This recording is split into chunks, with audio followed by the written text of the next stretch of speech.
Greetings, I'm Christopher Rice, and welcome to CIBER Focus, your source for international business information.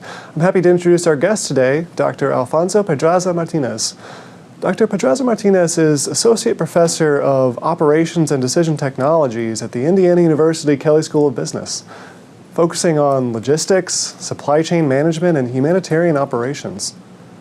He holds a Ph.D. in management from INSEAD, master's degrees in management and economics, and a bachelor's in industrial engineering. Dr. Pedraza-Martinez is the president of the College of Humanitarian Operations and Crisis Management with the Production and Operations Management Society. His award-winning research on humanitarian operations management has informed the practice of logistics at the Red Cross Movement, World Food Program, and World Vision International. In this edition of CIBER Focus, Dr. Pedraza-Martinez will discuss recent events in disaster management, best practices in management and operations, and the best role you as an individual can play in helping with disasters. Alfonso, thanks a lot for coming in. Thanks, Chris, for inviting me. In much of your research, you discuss the disaster management cycle. Could you explain what components go into this cycle and what issues organizations run into in managing it? Yes. The disaster management cycle has four phases or stages. You can start with disaster preparedness. Once there is a credible threat or a warning of a potential disaster, communities begin to prepare. If you think about hurricanes, right. Once a hurricane forms in the Caribbean, there is a probable trajectory that is calculated by weather scientists, and based on that, communities begin to prepare to face that potential threat. Of course, it may not materialize. The hurricane may change direction, and everything stays on preparedness. But when it happens, when one of these events actually materializes and affects a community, then we have the disaster response. This will be the second phase of the disaster management cycle. During disaster response, the idea is to mitigate the suffering of victims. You need to be fast. You need to help as many people as you can in the shortest amount of time possible. And once you are done with this response to disaster, then you have the recovery. It's a longer phase than response. Response may be like 72 hours to a week, depending on the type of disaster.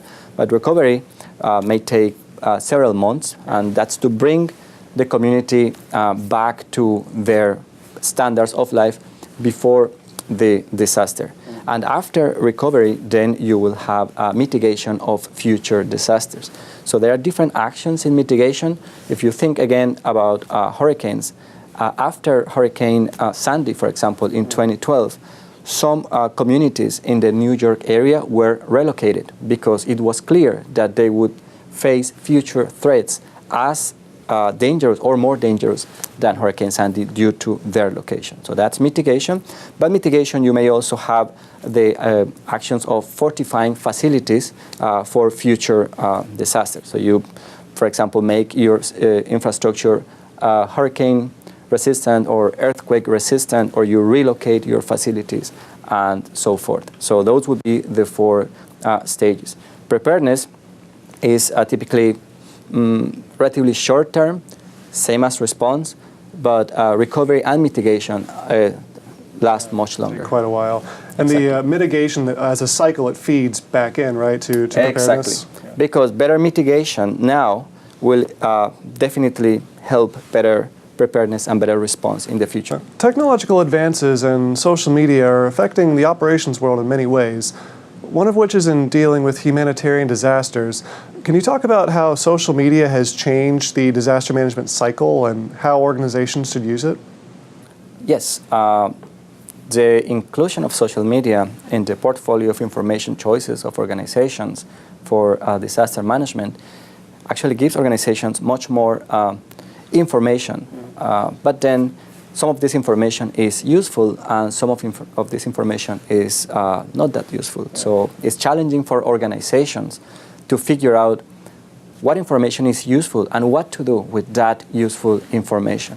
I have a paper with one of my colleagues here in IU, one of my colleagues in information systems, and we look at the use of Facebook for disaster management. So we have 5 organizations, including the American Red Cross and FEMA and some others, and we look at the social conversation, meaning the interaction of these organizations with their users over the cycle of Hurricane Sandy in 2012. And what we find there is that these organizations at that time were posting mostly for the victims of the disaster. So they were telling about preparedness actions they were taking. Later, they were telling about response actions, such as we are delivering meals or there are sheltering options here and there. But interestingly, they were engaging potential donors and volunteers. And these potential donors and volunteers were asking, how can I help? And they were also asking, where can I donate? But perhaps due to lack of resources at the time and the overwhelming increase in demand for information, these organizations tended not to follow up with answers to potential volunteers and donors.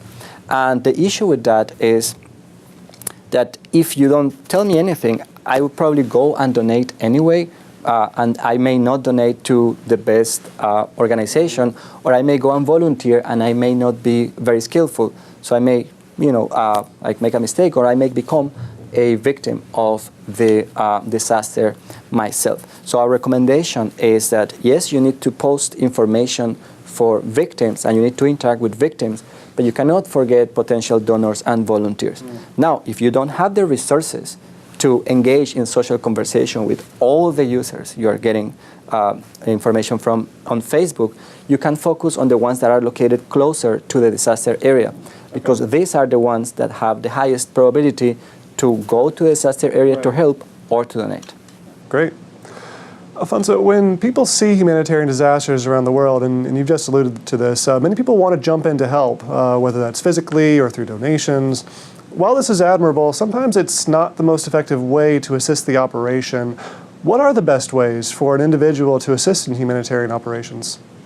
So the answer will be, it depends on who you are. If you are a skillful volunteer and you know what you're doing and you're affiliated to an organization, you probably will be deployed there to help, which is great.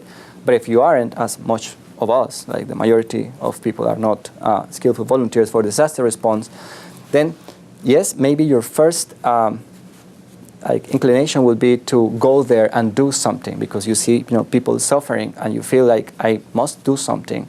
And many people take action and just go to the disaster area without having the skills or the preparation to go there. Right. And that's a problem in itself, because this influx of volunteers may end up creating more victims, right? So you go there, you don't know the area, you are not prepared, you don't have food, water, etc. You may become a victim, and then you start to consume resources that were originally planned to help the victims of the disaster.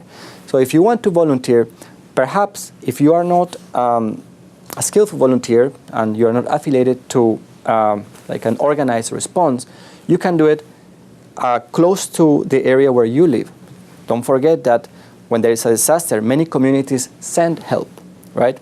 So sending means there is a point of origin and a point of destination. You don't need to go to a point of destination. You can do it at the point of origin. So help with shipments, help organizing the logistics where you live. You will be safe and you will still be helping.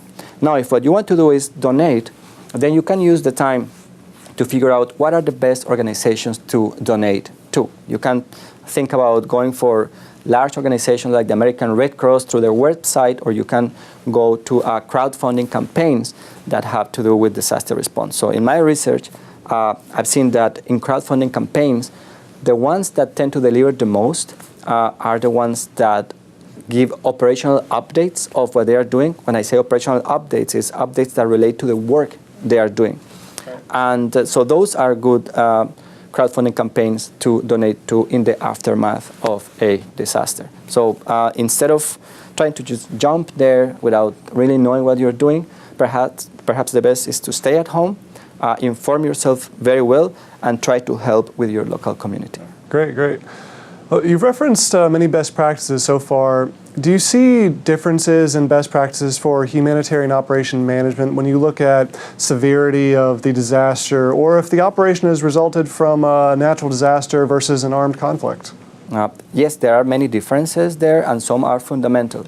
The first one is when we talk about humanitarian, there are three principles that need to be respected. You need to be neutral, impartial, and human. You need to offer help with dignity to victims. And neutral is an issue in conflicts, right? Because you need to help both sides of the conflict. So typically, if you are not like a humanitarian organization, you may take sides when you're helping. So that is a difference with natural disasters.